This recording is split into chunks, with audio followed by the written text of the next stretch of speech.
Dahlia Poland telah menggugat cerai Fandi Christian pada 28 Juli 2025 di Pengadilan Agama Badung, Bali.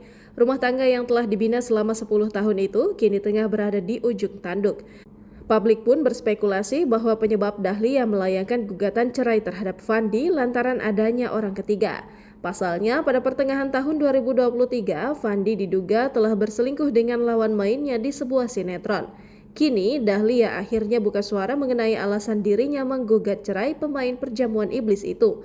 Aktris berusia 28 tahun itu membantah adanya orang ketiga dalam rumah tangganya bersama Fandi. Jadi sebenarnya aku sama Fandi kenapa akhirnya menggugat cerai itu nggak ada sangkut pautnya sama orang ketiga, tegasnya. Pemain ganteng-ganteng serigala itu mengatakan ia dan Fandi sudah tidak ada kecocokan. Menurut Dahlia, keputusannya untuk berpisah dari aktor berusia 39 tahun itu sudah jadi jalan terbaik bagi rumah tangga mereka. Lebih lanjut, aktris yang mengawali karir sebagai model itu membeberkan permasalahan yang menjadi pemicu dirinya menggugat cerai sudah ada sejak awal pernikahan. Namun, Dahlia dan Fandi tak menemukan solusi atas permasalahan tersebut.